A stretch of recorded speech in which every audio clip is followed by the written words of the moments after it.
नमस्कार, हर खबर हरियाणा में आपका स्वागत है। मैं हूं आपके साथ भावना त्रिपाठी। रुख करेंगे प्रदेश के तमाम बड़ी खबरों की ओर। हरियाणा की 15वीं विधानसभा का पहला सत्र 13 नवंबर से शुरू होगा। इस संबंध में हरियाणा विधानसभा सचिवालय की ओर से अधिसूचना जारी कर दी गई है।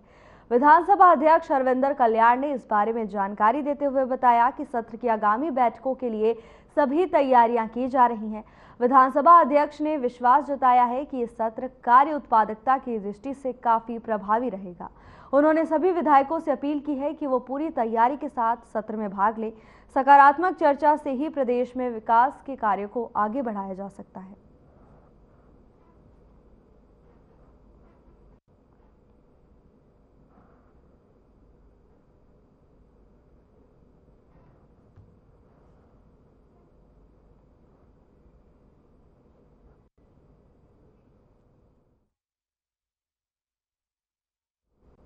देश भर में छठ पर्व को लेकर लोगों में आस्था का सैलाब देखा जा रहा है।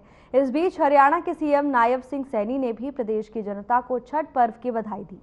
सीएम सैनी ने लिखा कि आप सभी को आस्था, पवित्रता और सूर्य उपासना के महापर्व छठ पूजा के प्रथम दिन नहाए खाए की हार्दिक शुभकामनाएं।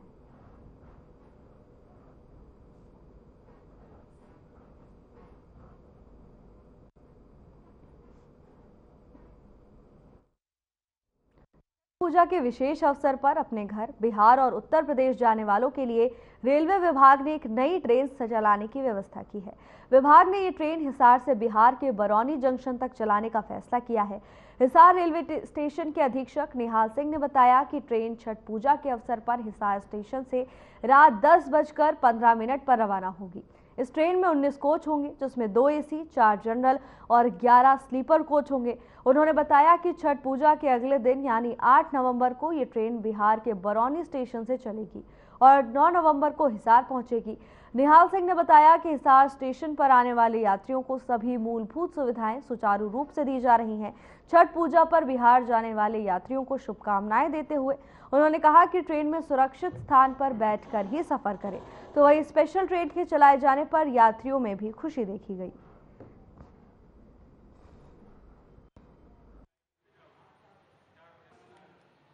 आज रात को 22:15 पर यानी रात को 10:15 पर स्पेशल ट्रेन चलाई गई है, जिसमें 19 कोच होंगे। 2 एसी कोच हैं और 4 उसमें जनरल कोच हैं और 11 स्लीपर हैं। और वो यहाँ से हिसार से बरौनी के लिए जाएगी और वापसी में 8 तारीख को वहाँ से चलेगी और 9 तारीख को यहाँ पर आ जाएगी।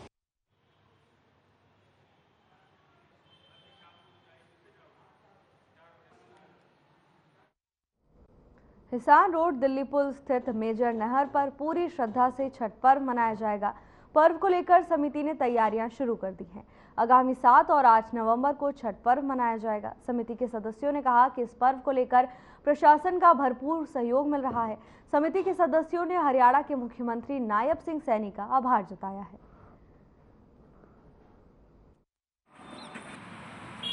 आज नहा के तो रोटी खाएंगे, काल से फिर हो जाएगा, काल सारा दिन सहेंगे तो खीर बना के और पूरी बना के चढ़ाएंगे। फिर परसों फिर सारा दिन सहेंगे, शाम में हाथ नहर में उठाएंगे। फिर उसको परसों होके खुलेगा 9 बजे।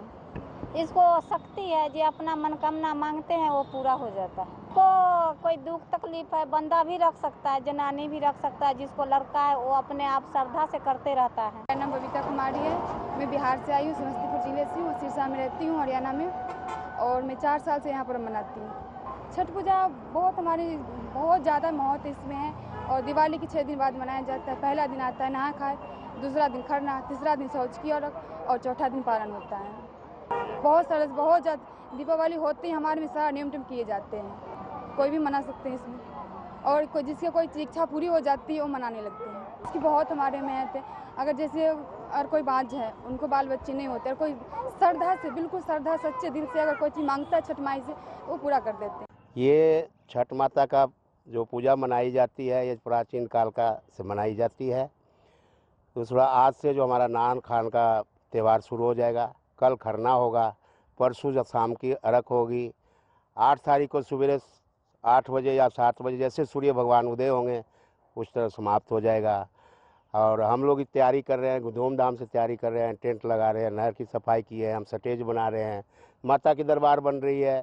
सारे समाज पूर्वांचल सेवा समिति का एक होकर अरे पूजा मनाई जा रही है। जो भी श्रद्धालु आएगा वो सबको जगह दिया जा रहा है।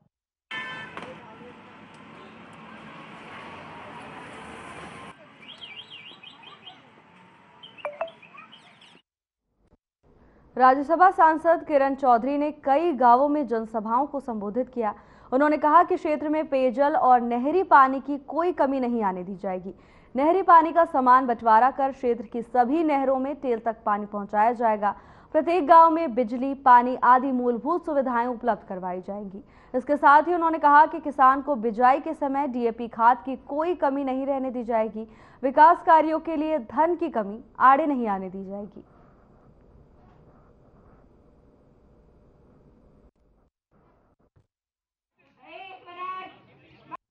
के मंत्री बनने के बाद आप पहली बार आए हैं।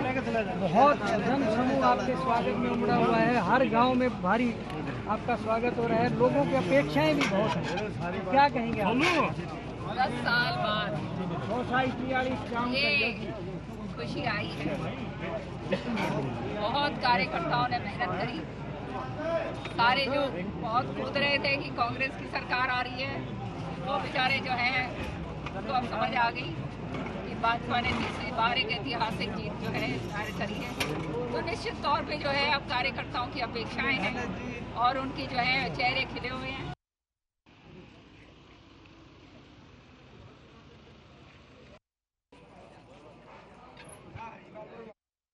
खबर सिरसा से, जहां जिला की डींग थाना पुलिस ने NH9 पर स्थित महिंद्रा एजेंसी के पास दुर्घटनाग्रस्त हुई एक इनोवा गाड़ी से लाखों रुपए की बोतल देशी शराब बरामद कर मौके से फरार हुए आरोपियों की तलाश शुरू कर दी है। पुलिस ने इनोवा गाड़ी और शराब को कब्जे में लेकर डींग थाना में आबकारी अधिनियम के तहत अभियोग दर्ज कर जांच शुरू कर दी है। इस संबंध में विस्तृत जानकारी देते हुए डींग थाना प्रभारी इंस्पेक्टर भीम सिंह ने बताया कि करीब सुबह 6 बजे डींग थाना पुलिस को सूचना मिली थी कि NH9 के पास से एक गाड़ी का एक्सीडेंट हो गया।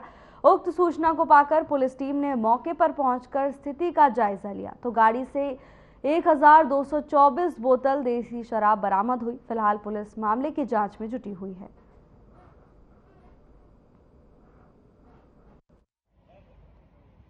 ये कल सुबह 6 बजे मेरे पास फ़ोन आया हमारी जो 628 EVR है, 626 EVR से। तो ये NH9 के पास एक गाड़ी पलटी हुई है जिसमें शराब भरी हुई है। तो मैं तुरंत मौके पर पहुंचा। मौके पर पहुंच के हमने क्रेन द्वारा गाड़ी को सीधा किया। उसकी भी तलाशी ली तो उसमें 102 पेटी शराब ठेका देसी माल्टा बरामद हुई और गाड़ी चालक फरार है। गाड़ी चालक के खिलाफ थाना डींग में हमने FIR दर्ज कर दिया।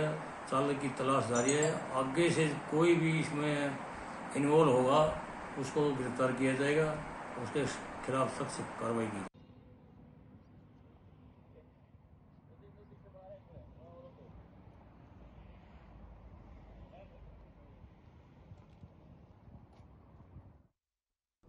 कुरुक्षेत्र में थानेसर से कांग्रेस विधायक अशोक अरोड़ा ने पराली जलाने के मुद्दे पर अपनी बात रखी। उन्होंने कहा कि सरकार इसके लिए किसानों को संसाधन उपलब्ध करवाए। इसी के साथ उन्होंने अनिल विज के खुद की हत्या की साजिश पर दिए बयान पर कहा कि इस मामले की उच्च स्तरीय जांच होनी चाहिए। अशोक अरोड़ा ने डीएपी को लेकर भी कहा कि कृषि मंत्री और सरकार कहती है कि प्रदेश में डीएपी की कमी नहीं है। अगर ऐसा है तो फिर प्रदेश में किसान मारे मारे क्यों फिर रहे हैं? पहले ही डीएपी के इंतजाम करके रखने चाहिए। इसके अंदर आज बिजाई का मौसम चल रहा है और बिजाई के समय डीएपी की कमी है।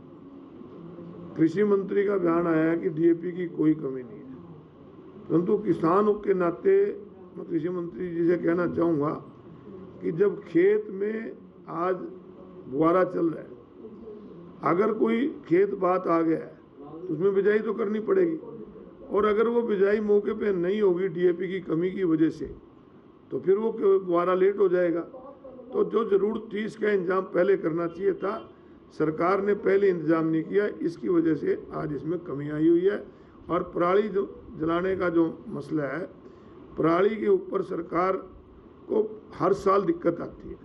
सरकार को चाहिए कि मशीनरी खरीदी जाए और मशीनरी खरीद के किसान को दी जाए।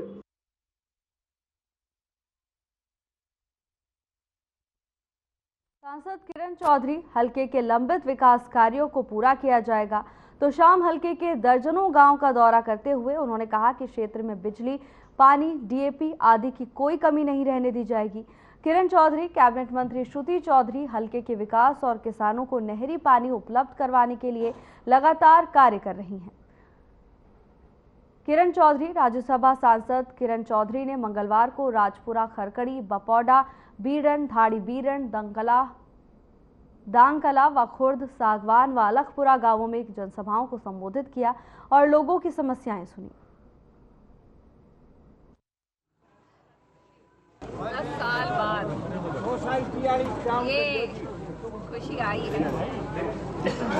बहुत कार्यकर्ताओं ने मेहनत करी, सारे जो बहुत कूद रहे थे कि कांग्रेस की सरकार आ रही है, वो बेचारे जो हैं तो अब समझ आ गई कि भाजपा ने दूसरी बार एक ऐतिहासिक जीत जो है दायर करी है। तो निश्चित तौर पे जो है अब कार्यकर्ताओं की अपेक्षाएं हैं और उनकी जो है चेहरे खिले हुए हैं और काम करने की आए हैं हम। साजिले काम हमने सबके करने हैं और भाई हमारे साथ हमारे कलम से श्रुति की हो या मेरी कोई भी भला किसी का हो सकता है, तो उसमें हम कभी भी संकोच नहीं। अब क्या कहना, इनका तो काम ही है, आपस में लड़ेंगे भिड़ेंगे। ये शुक्र मचाओ कि एक दूसरे का भी जो है दूसरे काम शुरू नहीं हुए, नहीं तो यहाँ पे वो हालात भी आ चुके हैं, सारी जनता जानती है। बीजेपी का नाम लो। पूरी रात भर जो है दोनों बाप और बेटा ये सोच के सोते थे मुख्यमंत्री बनेंगे, मुख्यमंत्री बनेंगे।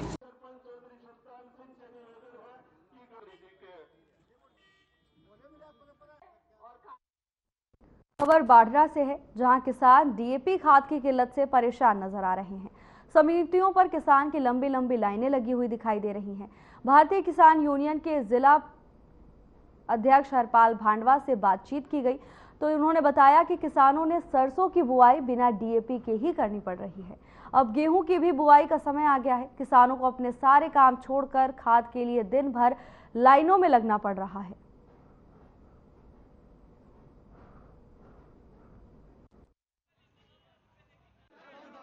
ऐसे है जी, डीएपी सरसों की बिजाई भी आधी बिना डीएपी की हुई है और गेहूं की बिजाई के ऊपर भी डीएपी नहीं मिल रही है। लेकिन हम विधायक से बात करी, विधायक बोला जल्द 2 दिन में 4 ट्रक आ जाएंगे। लेकिन 1 ट्रक आया है, 1 ट्रक किस के बाटे 2-2 कट्टे दे रहे हैं। उससे जमींदार कैसे फसल बोएगा? गेहूं की बिजाई अदरक में लटकी हुई है, किसानों की बड़ी मुसीबत हो रही है। और सोसाइटी के अंदर हज़ारों के लोग खड़े हैं, लेकिन डीएपी की किल्लत इतनी ज़बरदस्त है कि लोग परेशान हो रहे हैं। क्या करना चाहेंगे? क्या अगर इस पर 2 दिन 3 दिन के अंदर जो पूरी डीएपी नहीं आई तो हमें सोसाइटी के आगे जाम लगाएंगे, धरना देंगे और फिर बीजेपी के खिलाफ नारे भी लगाएंगे। सारा आंदोलन पूरा करेंगे।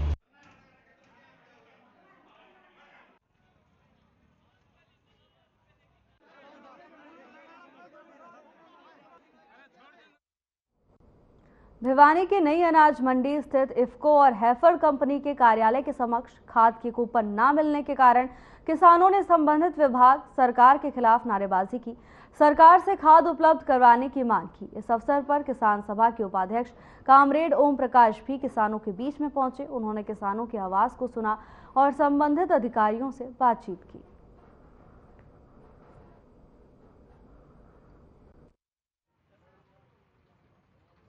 समस्या जी, सुबह 3:30 बजे लाइन में लगे थे जी, 12 बजे लुक रही है। लिस्ट बनाई जी पहले ही ने, वह लिस्ट कैंसिल कर दी। पुलिस वाले ने धक्का मुक्की करवा के लाइन में जो आगे थे वो पीछे कर दिए, पिछाड़े आगे कर दिए। और 80 कूपन बांटे, जिसमें लेडीज तो बहुत कम बांटे गए। और 80 में बस 57वां नंबर आया, यो 5 बजाना चाहो किसी तरह। 80 में भी कौन बांटे, बाकी चीज लाइन में खड़े रहो। गाड़ी की तैयारी क्या, तो हम जो खड़े हैं न कूपन बांट के जाओ। यो भाई हमारे तसल्ली तो हो जाए भाई, कल मिल जाएगी, कल फिर वो तो कम मुक्ति रहेगा। आदमी आए थे ना, वे तो लाइन में लाके खड़े हो गए, उनने तो धक्का मुक्की करके ये खेलना है। और जो पीछे आए थे, जो 10 बजे आए थे, वे आदमी आगे कर दिए। हम सवेरा हमने पुलिस वालों ने कर दिए, लाके धक्के मार के ले मुक्के। और वे तो पीछे कर दिए, जो आगे थे वे पीछे गए ले। बताओ सवेरा आके खड़े हुए थे 4 बजे। हाँ कितने बजे आए थे? कितने बजे से आ रहे हो? 4 बजे से पहले 10 घंटे। तो खाद नहीं मिली, अभी 3 बज चुके हैं। हाँ तो कौन मिली? चिम्मी कौन मिलो? एक बार लग गया लाने में चीज गई लेने होगी। मार के भाई पड़ो गए, बड़े पुलिस वाले पड़ के लाग रहे थे। हाँ जी कई दिन तो डीएपी की खाद आई थी, अभी काफी दिनों के बाद आई है और किसानों को यह विश्वास हो रहा है पता नहीं मिलेगी कि नहीं मिलेगी, इसलिए भागा दौड़ी हो रही है। और जो हमारा प्रशासन है उसको स्टाफ बैठाना चाहिए और जितने लोग आ जाए इन्हें सबको देनी चाहिए। मैं अभी एसडीएम साहब से भी बात करूंगा। अब ये जो रोजाना 4 बजे आ जाते हैं, सारा दिन बैठ के चले जाते हैं, तो आज कम से कम आए उनको तो दें, ये दूसरे स्टाफ की व्यवस्था करवाएं। तो हम जिला प्रशासन से मांग करते हैं कि आज जितने आए हैं, अभी 81 आदमियों की लिस्ट अंदर गई है, मैं चेक करके आऊँ। वो मैडम बोलिए जी आज तो इन्हीं को दे पाऊंगी, मैं और को नहीं दे पाऊंगी। 70 आदमियों की लिस्ट और आ गई, कल फिर 4 बजे लगेंगे। ये तो मतलब बुरा हाल कर रखा है। 3 बजे तक स्टॉक आएगा, 3:30 बजे स्टॉक आएगा। हाँ जी, उसके बाद में आराम से टोकन सबको दे दिए हैं, 81 आदमी के हैं, उनको सभी को दे दी जाएगी। लेकिन तसल्ली रखो थोड़ा सा।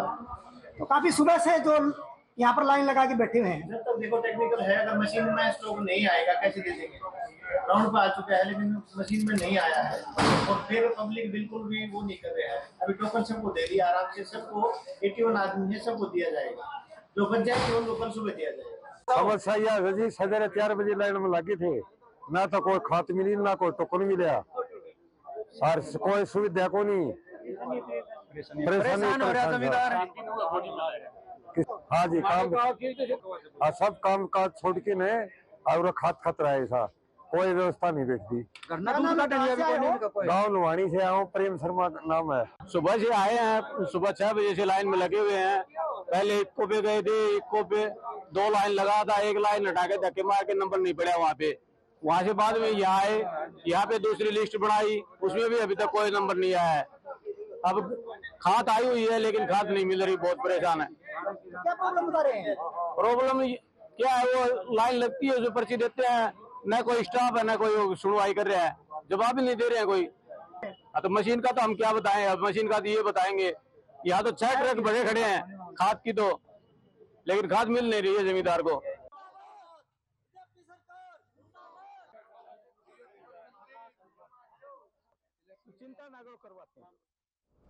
हरियाणा के कृषि मंत्री श्याम सिंह राणा का बयान सामने आया है। उन्होंने कहा कि हरियाणा में डीएपी खाद की कोई कमी नहीं आने दी जाएगी। 3 नवंबर से हर रोज हरियाणा में एक ट्रेन डीएपी खाद की आपूर्ति हो रही है। आपूर्ति 11 नवंबर तक चलेगी। हरियाणा में पराली जलाने की घटनाओं में भी कमी आई है। की कमी नहीं आएगी। हमारे पास हर रोज रैक लगता है हरियाणा में, और इसको डिस्ट्रीब्यूट करते हैं आसपास के ज़िलों में। ये खाद की हर रोज़ ट्रैक हमारा जो रैक है 11 नवंबर तक लगेगा। 3 नवंबर से शुरू हुआ है ये, 11 नवंबर तक 3 को, 4 को, 5 को, 6 को, 7 को, 8 को, 9 को, 10 को, 11 ये आसपास के डिस्ट्रिक्ट में बट जाता है खाद। ये खाद की कोई दिक्कत नहीं आएगी। उसके साथ साथ एनपीके की खाद भी है, जो 1.5 कट्टा में डालते हैं वो भी डीएपी के बराबर से फालतू काम करता है वो। एक सर पराली की बात करें तो हरियाणा में पराली के मामले दर्ज कर रहे हैं। पराली के अगर AQI एयर क्वालिटी इंडेक्स की बात करें 700 के आसपास पहुंच गया है। पराली के जो मामले आए सैटेलाइट से वो 857 आए सारे, और जब इनकी छानबीन की गई तो एग्रीकल्चर के केवल 558 ही थे।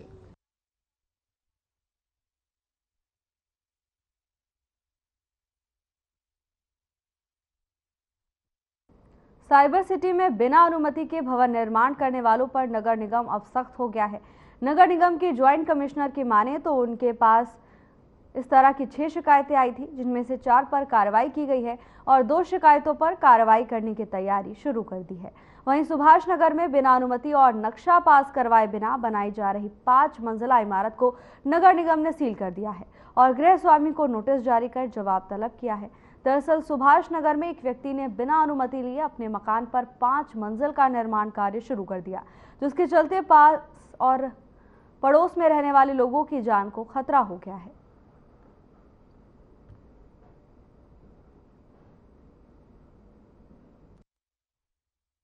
ग्रेप 2 में जो मेन काम है वो चीफ इंजीनियर के देखरेख में उनको डायरेक्शन कमिश्नर साहब की तरफ से दी हुई हैं कि जहाँ भी अवैध निर्माण जो शब्द है आपका वो बड़ा एक जनरलाइज्ड वर्ड है।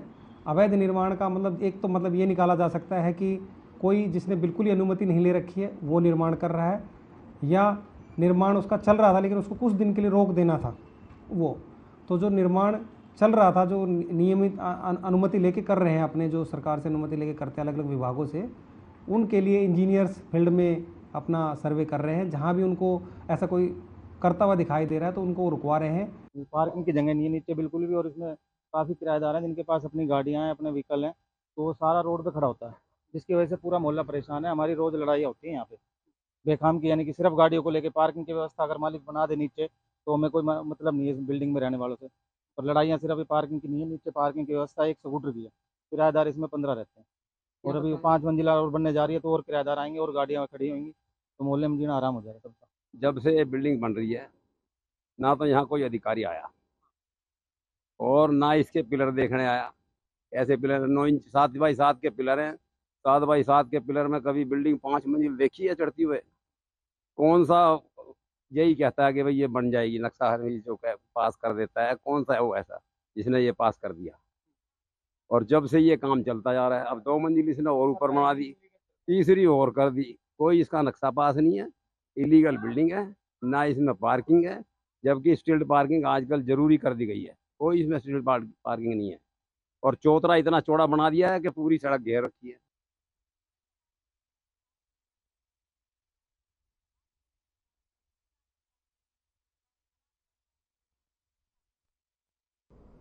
धान के अवशेष जलाने को लेकर कृषि विभाग अब सख्त है।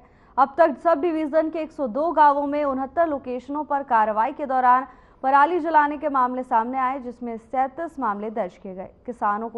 12 किसानों को गिरफ्तार करवाया गया है। कृषि विभाग के एसडीओ कंचन शर्मा ने कहा कि किसानों को सुपर सीडर उपलब्ध करवाया जा रहा है ताकि पराली के अवशेषों को न जलाया जा सके। धान के अवशेष जलाने वाले किसानों को सरकार की तरफ से 1000 पर प्रति एकड़ किसानों को राशि भी दी जा रही है। वहीं एसडीओ ने कहा कि जिन किसानों ने अपनी फसल की बिजाई सुपर सीडर से की है वो किसान 3 नवंबर तक पंजीकरण करवा लें।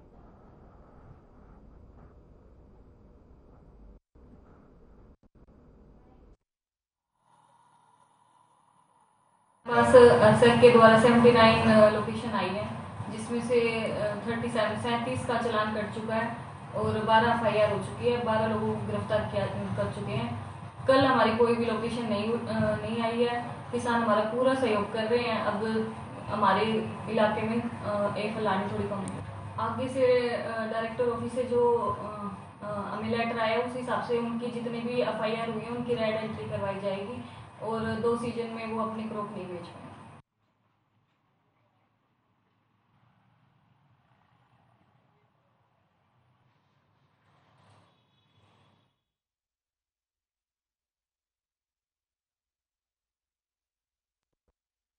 धान जलाने के मामले को लेकर अब प्रशासन सख्त हो गया है, तो वहीं सुपर सीडर किसानों को उपलब्ध करवाया जाएगा, जिससे किसान अपनी पराली को आग ना लगाएं और तमाम संसाधनों के माध्यम से पराली को खेतों में ही जोत दें, जिससे खेतों की उपजाऊ शक्ति बढ़ सके और प्रदूषण से पर्यावरण को नुकसान भी ना हो।